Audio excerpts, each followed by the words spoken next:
Dans cette nouvelle vidéo, on va regarder comment analyser un bien immobilier. Donc, logiquement, si vous arrivez dans cette vidéo, vous savez déjà où vous voulez investir.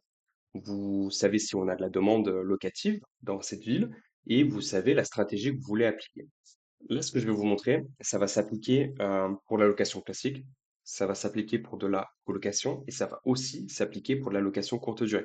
L'objectif, c'est pas de vous faire, enfin, moi, mon objectif, quand vous allez voir cette vidéo, c'est de faire en sorte que le type de bien que vous allez pouvoir acheter, il vous fasse gagner de l'argent, peu importe la stratégie que vous allez exploiter et peu importe si vous décidez de le revendre. Parce que les lois en France, elles évoluent rapidement et elles sont jamais en la faveur de l'entrepreneur ou de l'investisseur. L'État français, il est là pour piquer de l'argent parce que la France est endettée. Donc moi, mon objectif, c'est de pallier un peu ça et de faire en sorte que peu importe la stratégie que vous allez appliquer, avec le type d'appartement que je vais vous montrer, vous allez pouvoir gagner de l'argent. OK? Donc c'est parti. Donc là, moi, je vais sur bienici.com. Ça marche sur Le Bon Coin, hein, ça marche sur Se Loger, ça marche sur n'importe quoi, d'accord? Donc, si tu décides de faire une colocation, donc moi, je te conseille de partir. Donc, allez, je vais partir sur un budget, on va dire, qui va répondre un peu à tout le monde. Si tu as plus, tant mieux. Si tu as moins, bah écoute, je pourrais te partager une autre astuce à la fin de cette vidéo, mais on va dire que tu as une capa de 100 000 euros. Donc déjà, question qui revient tout le temps, tout le temps, tout le temps, tout le temps. Si tu as une capacité d'emprunt de 100 000 euros, oui, tu peux viser des biens qui sont affichés à 100 000 euros sur les sites de petites annonces parce que derrière, tu as simplement besoin de négocier. Est-ce qu'on peut faire des grosses négociations immobilières? Oui, c'est possible. On a des clients qui ont fait des négociations. Franchement, c'est à se tirer les cheveux, des 50 000 euros en dessous du prix affiché. Comment on fait pour arriver à négocier ce type de bien? Ben, c'est le sujet d'une autre vidéo que vous allez avoir où je vais vous expliquer comment négocier. Ok? Donc, 100 000 euros pour que ça parle un peu à tout le monde. Si tu décides de faire une coloc, bah, j'estime minimum 3 pièces. Euh, ouais, donc ça va montrer normalement les 3 pièces. Ouais, c'est ça, minimum 3 pièces. Surface, moi j'estime hein, que le minimum pour une coloc, ça reste du 60 mètres carrés. Et c'est parti. Donc ensuite, ce que je fais là dans pertinence, moi ce que je fais, c'est que je vais, ça dépend en fait. Soit tu pars du prix le plus bas au plus élevé, soit tu pars, tu sais, de l'annonce qui a été postée le plus longtemps, donc la plus ancienne, etc., etc. Ok? Donc c'est parti. Bien faire gaffe à virer les viagers. Par contre, sur bienici.com, je sais plus comment on fait. Ben là, c'est... Ah, ok, d'accord. Exclure les viagers. Voilà. Maintenant, je sais. Donc, hop. Donc voilà. Je vais prendre un appartement au pif. D'accord? Donc celui-ci. Donc, j'ai pas validé le quartier. Là, c'est pas le sujet. Si toi, tu vas investir, bah, par exemple, vraiment sur Toulon, je te conseille de checker le quartier. Est-ce que c'est un quartier qui est intéressant ou pas? Une fois que tu as validé ça, moi, le conseil que je te donne, c'est de, sans regarder les photos tout de suite, c'est de regarder le descriptif. Là, normalement, tu es en train de te dire qu'est-ce que c'est ça? Horizon.io, moi, j'ai pas ça sur mes sites de petites annonces. C'est un plugin que je te conseille de télécharger qui est totalement gratuit. Et ensuite, tu iras ici dans Extension et tu le mets en épinglé. En le mettant en épinglé, il va apparaître ici, il va calculer automatiquement la rentabilité du logement. Tu te rappelles, c'était le sujet de la vidéo précédente, enfin d'une vidéo précédente sur la rentabilité. Bah là, tu vois, tu l'as tout de suite avec un indicateur hyper intéressant, c'est le prix moyen pour cet appartement, le prix du coin en question et où est-ce qu'il est basé par rapport au prix du marché. Donc moi, ce que je regarde en priorité, c'est le descriptif. Dans le descriptif, ce que je veux voir écrit, c'est les charges de copropriété, la taxe foncière. Si les charges de copropriété sont trop élevées, je vais pas m'implanter dessus parce que je vais pas gagner assez d'argent. Et si je l'achète quand même et que je décide de le revendre, je risque de me créer finalement un passif qui ne peut pas être revendu parce que personne ne veut acheter un appartement qui est surchargé de dettes. Ok? Donc là, le premier truc que je vois, c'est qu'il est vendu occupé avec un locataire sérieux, euh, âgé de 92 ans. C'est quand même incroyable. Loyer 545 euros hors charge au dixième et dernier étage d'une copropriété, blablabla. Bla. Donc, et charge, on est quand même à 2052, donc il y a des charges qui restent quand même assez élevées. Alors, tu peux des fois tomber sur ce type de bien, et là, tu pourrais dire, ouais, mais est-ce que ça vaut le coup d'acheter un appartement qui est déjà loué? Et ben, en réalité, oui, ça peut valoir le coup. Premièrement, un appartement qui est déjà loué, il est décoté. Tout de suite, tout de suite, tout de suite, tout de suite. Tu sais, quand tu vas acheter, par exemple, un véhicule, les personnes, alors il n'y a pas de jugement de valeur dans ce que je dis, mais les personnes intelligentes, entre guillemets, euh, elles vont acheter un véhicule d'occasion parce qu'elles perdent moins d'argent. Ok? Et celles qui veulent frimer un peu, elles veulent acheter un véhicule neuf, tu vois. Mais le problème, c'est que quand tu achètes un véhicule neuf, tu le sors du concessionnaire, ça y est, il a perdu en valeur tout de suite. Mais vraiment, tu achètes, je sais pas moi, un véhicule 40 000 balles, tu le sors du concessionnaire, il a déjà perdu au moins 15%, si c'est pas plus, de sa valeur. Eh bien, les logements qui sont loués, c'est la même chose en fait. Ils perdent tout de suite en valeur. Pourquoi? Bah parce que, un, tu choisis pas le locataire, tu choisis pas le montant du loyer. Et pire, tu choisis pas la nature du bail. Et si c'est en bail nu ou en bail meublé, c'est pas du tout la même imposition. Donc, ça peut être intéressant de viser des biens qui sont déjà loués pour pouvoir le négocier facilement et de faire des grosses négociations. Et ça peut aussi rassurer la banque. Parce que bah, tu n'as pas encore acheté cet appartement, que en fait, tu as déjà des loyers qui tombent. Tu peux montrer à la banque que le locataire il est sérieux, ça fait des années qu'il paye son loyer. Tu peux lui montrer l'historique en fait des paiements de ce locataire et ça va rassurer la banque. Euh, Maintenant, nous, dans notre exemple, je vais pas me focaliser dessus, mais voilà, si tu tombes sur ce cas de figure, ça peut être très très intéressant. Donc moi, ce que je fais, c'est que j'aurai les charges, mais là, il n'y a pas assez descriptif, donc je vais te montrer autre chose. Je pense que je vais augmenter peut-être un peu le... Ah, ok, d'accord. Putain, c'est moi qui ai merdouillé, je crois. Ah non, c'est bon, c'était ça. Mais je vais peut-être augmenter le budget, je vais mettre 150 000. Mais c'est vrai que ça a augmenté un peu tout le long. Donc, je vais augmenter à 150 et j'espère que je vais trouver un petit peu un truc intéressant. Voilà. Donc, si je pars sur une coloc, moi, ce que je veux voir écrit quand je veux faire une coloc, c'est j'ai trois chambres ou j'ai deux chambres avec la possibilité d'en faire une troisième, ou alors on peut créer notre quatrième chambre. Enfin bref, je veux plusieurs chambres dans le logement que je vais pouvoir louer. Donc là, qu'est-ce qu'on voit? Quatrième étage sans ascenseur. Donc quatrième étage sans ascenseur, ça veut dire que c'est un logement qui est en hauteur, il n'y a pas d'ascenseur, enfin, c'est plus facilement négociable aussi. Ça, quand je vois ça, moi tout de suite ce que je vois c'est je peux le négocier. Donc 60 mètres carrés habitables, mais on a 59,60 en loi Carrez. Donc ça veut dire qu'on a vraiment 59,60 qu'on peut réellement exploiter. Belle entrée, ok. Un séjour lumineux ouvrant sur une terrasse de 9 mètres carrés, terrasse point positif, cuisine indépendante. Donc voilà.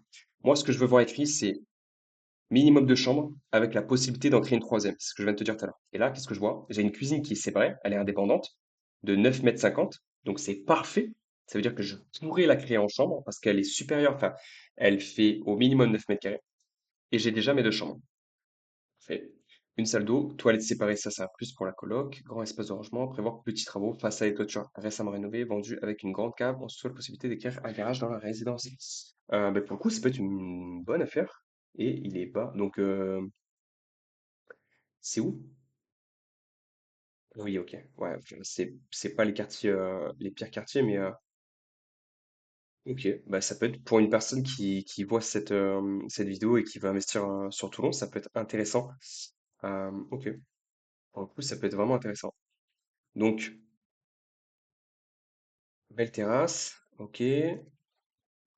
Donc là, ce qu'il faut faire ensuite, c'est juste de regarder est-ce que je peux euh, transformer ce bien. Donc là, je vois que ma cuisine, elle fait 9 mètres carrés, enfin 9,50 m ce qu'il disait. J'ai mes fenêtres pour les normes incendies qui sont obligatoires. Donc là, en fait, ce que l'on pourrait faire, c'est d'enlever l'équipement, d'accord? De créer notre chambre ici. Et la cuisine, simplement la basculer dans le salon. Comme ça, j'ai créé ma troisième chambre. J'achète un appartement de deux chambres. Sauf que moi, quand je vais louer un appartement de trois chambres. Et lorsque je vais revendre un appartement de trois chambres. Donc, vous voyez, c'est comme ça qu'on crée euh, de la plus-value. Et c'est pour ça qu'on a inventé la méthode TRC. TRC, c'est transformation. Donc, ce que je vous dis de faire là, transformation pour augmenter votre rentabilité et votre cash flow. OK? Donc, OK. Les photos, ils savent pas les faire non plus. Donc là, il y a un vieux couloir qui est pas ouf. Par contre, c'est mal desservi. Voilà, la salle de bain, en vrai, elle est propre. Il y a des petits travaux, voilà, parce que les joints, ils sont un peu jaunâtres, un peu voilà. Mais je la trouve assez propre, en fait. Donc, exploitable. Ça doit être une chambre assez exploitable également. OK. Du rangement, ça, c'est bien. Une autre chambre, très bien aussi. Et la grande terrasse. Ah voilà, parfait. Donc dès que vous avez le plan, c'est encore mieux. Donc là, vous avez l'entrée ici.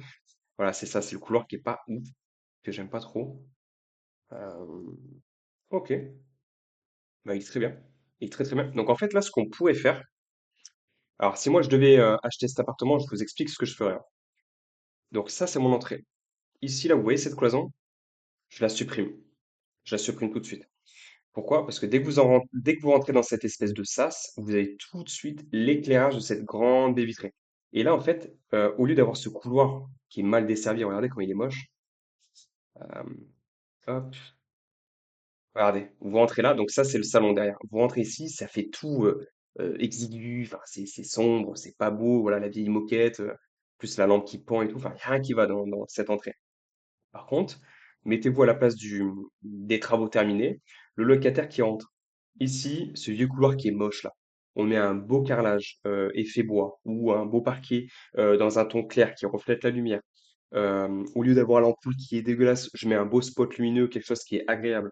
Ici, je supprime cette cloison. Tout de suite, j'ai de la luminosité, quelque chose qui est épuré, qui est grand. Pourtant, c'est le même appartement, on a juste modifié une cloison.